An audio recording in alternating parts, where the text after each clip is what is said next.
செய்திருக்கிறேன். இந்த விஷயத்தில் எனக்கு வந்த பங்கு உண்டு. போதும் ஒரு பையன் வேகமா ஓடினா என் முன்னால, டேய் சின்ன பையன் கீழே தவறி விழுந்துருவானேன்னு சொல்லிட்டு மெல்ல மெல்ல மெல்ல போடா அப்படின்னு சொன்னேன். அவ்வளவுதான். நீனா காலையில் என்ன டென்ஷன் பண்ணாது. இன்னைய குழந்தை சின்ன பையன் வேகமா ஓடுவா விழுந்து விடுவானே என்று மெல்ல போடா என்று சொல்றேன். அவன் என்ன சொல்றான், எனக்கு காலையில் என்ன டென்ஷன் பண்ணாதே கரெக்ட். அதுதான் இன்றைய குழந்தைகள். ஆக இந்த குழந்தைகளுடைய வளர்க்கக்கூடிய விதத்தில் தாய் தந்தை அருகில் இருக்க வேண்டும். அந்த குழந்தைகளை அவ்வாறு கொண்டு வந்து உயர்வான கல்வி வேண்டும். அதற்காக ஒழுக்கமான கல்வியாக இருக்க வேண்டும். அந்த ஒழுக்கமான கல்வியை படித்ததன் காரணத்தால் தான் இன்றைய முன்னாள் மாணவர்கள் எல்லாம் எத்தகையிலும் பணியில் செய்து கொண்டிருக்கிறார்கள். நான் நினைச்சிட்டு இருந்தேன், நான் கூட எழுதினேன். அண்மையில் தமிழ்நாடு அரசினுடைய விருது வாங்கினேன். தமிழ்நாட்டில் சிறந்த எழுத்தாளருக்கான விருது வாங்கினேன். அதில் ஒரு எழுதினேன், மாணவர்களை பற்றி எழுதிக்கும் போது, பின்னால் பெரியவர்களாக வளர்ந்து விட்டால் நீ யாரோ நானார் என்று இருந்து விடுவார்கள். திரும்பி போய் பார்த்து நண்பர்கள் பேசும்போது, திருவாரூரா உங்க ஊரு என்று கேட்பார்கள். இல்லை, நான் உங்களோடு படித்து வந்தேன். ஓஹோ அப்படியா, எப்படியோ சமுதாயம் அப்படிதான் மறந்து விட்டோம் என்று சொல்வார்கள். அது போன்று இல்லாமல் இந்த எல்லையிலே சேவை செய்யக்கூடிய ஒரு ராணுவ வீரர் கூட இங்கே நின்று கொண்டிருக்கிறார். இங்கே வந்திருக்கிறார் முன்னாள் மாணவர். நான் அவரை விசாரிக்கும் போது, நான் 3 மாதத்துக்கு முன்னாலே வந்துவிட்டேன் அப்படின்னார். அதற்கு நம்ம கேட்கும்போது ரொம்ப மகிழ்ச்சியா நமக்கு இருக்கு. அதனால இந்த உறவுகள், இது உறவு நட்பு என்ற ரீதியில் அல்ல, அம்மாவுக்கும் அப்பாவுக்கும் அடுத்து குருவை வைத்திருக்கும் போது அது அந்த சொந்தத்தின் உறவாக, நட்பாக இல்லாமல் உறவாக, பாச பிணைப்பாக. அதைதான் இந்த மேடையிலே நான் சந்தித்தேன். இத்தனை ஆசிரியர்களுக்கும் மாணவர்களுக்கும் இருக்கக்கூடிய ஒன்றி இருக்கக்கூடிய நட்பு அல்ல, பக்தி அல்ல, கருணை அல்ல, இரக்கம் அல்ல, மரியாதை அல்ல, பாசம் பாசம் பாசம் என்பதை, அந்த உறவுகளை நிலைப்படுத்த வேண்டும் என்று உங்களை எல்லாம் வேண்டி விரும்பி கேட்டுக்கொண்டு, எதிர்கால சந்ததிகளை ஒழுக்கமுள்ளவர்களாக நல்ல கல்வியாளர்களாக வளர்க்க வேண்டும் என்ற என்னுடைய ஆசையை வேண்டி விரும்பி இந்த குறிப்பிட்டு பதிவு செய்து வாய்ப்புக்கு நன்றி கூறி விடைபெறுகிறேன். நன்றி, வணக்கம்.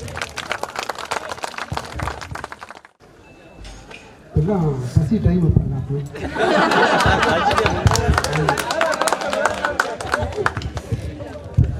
முடிஞ்ச அளவுக்கு சீக்கிரம் முடிச்சுதான் என்னுடைய ஆசை. ஒரு சில விஷயங்கள் மட்டும்தான். முதல்ல இந்த பள்ளியினுடைய தலைமை ஆசிரியருக்கும் என்னுடன் பணியாற்றிய அனைத்து ஆசிரியர் பெருமக்களுக்கும் குறிப்பாய்த்துக் கொள்கிறேன். நான் ஆற்றிய ஆசிரியர் பணியிலே இருபத்தோரை மட்டும்தான் என்னுடைய சொந்த ஊராக நினைத்து பணியாற்றி பெருமை எனக்கு ரொம்ப நிகழ்வாக இருக்கும். இங்கு ஆற்றிய பணியை போல் எங்கும் பணி என்னால் செய்ய முடியும். அதற்கு காரணம் ஊர் மக்களுடைய ஒத்துழைப்பு, மாணவ செல்வங்களுடைய ஒத்துழைப்பு தான் காரணம். இங்கிருந்து எனக்கு ஒரு பணி நிறைவு வேறு எந்த பள்ளியிலும் தலைமையாசிரியராக போயிருந்தாலும் சரி, இருந்த பள்ளியாக இருந்தாலும் சரி, எனக்கு அது மாதிரி ஒரு நிகழ்வு இல்லை. என்னுடைய பணி, ஆசிரியர் பணியினுடைய உண்மையான இதே இருமத்தோர் தான். அவ்வளோ ஒரு மரியாதை இருக்கும். எல்லாருக்குமே தெரியும், ஆயா சாரா ஹபி சாரா, அவர் சிட்டாக தான் இருப்பார், அடிச்சிருவார், இதுதான் எல்லாரும் நினச்சிருப்பாங்க. ஆனால் அதுக்கு அப்பாற்பட்டு சில பேர் எல்லாரும் என்னை பற்றி நல்லா புரிஞ்சவங்க நல்லா தெரியும், எப்படி இருப்பாங்கன்றது தெரியும். அதனால் அது ரொம்ப ஒரு நெகிழ்ச்சியான ஒரு நிகழ்வு தான். பசங்களுக்கு கூப்பிடும்போது நான் சொல்லுவேன், கண்டிப்பாக நம்ம பேசுவோம். இந்த அளவுக்கு மற்றவங்களுக்கு உதவி செய்யணும், அதுதான் எஸ்எல்எஸ்ன்னு சொன்னாங்க. ஆனால் உண்மையிலே அந்த நிகழ்வு எனக்கு ஞாபகமே இல்லை. என்எஸ் சொன்னது தான் ஞாபகத்துக்கு தவிர என்எஸ் என்ன செஞ்சோன்றது எனக்கு அந்த கொஞ்சம் ஒரு பாயிண்ட் கூட மைண்டில் இல்லை. அது மாதிரி இப்போ தான் நல்லா சொல்லுவேன், எனக்கு அது மாதிரி ஒரு நினைவு எனக்கு இல்லை, அது மறந்துடுச்சு அப்படின்னு நான் சொன்னேன்.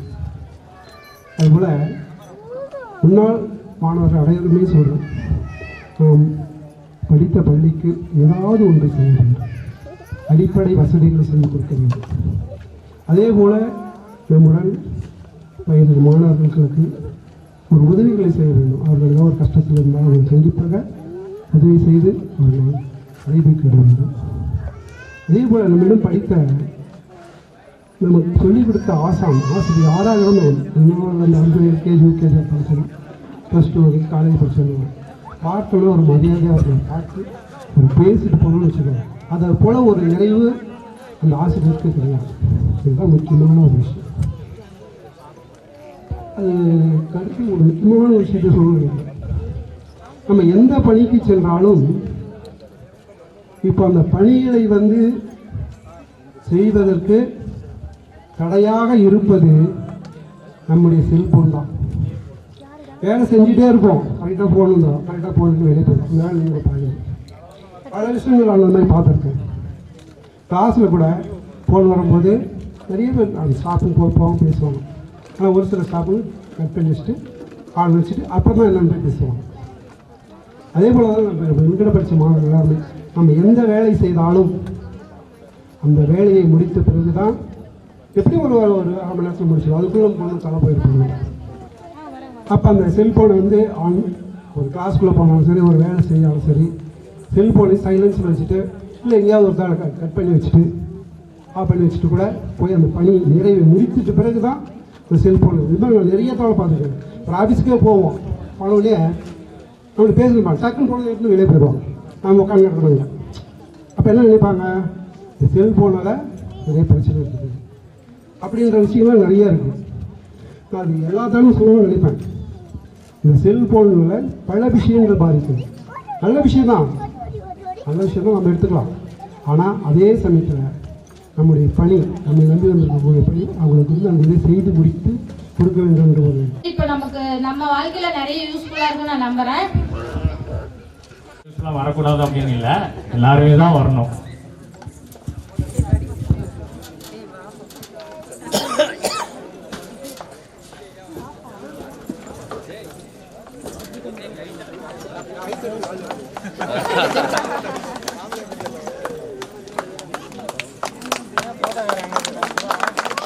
பேர் தான்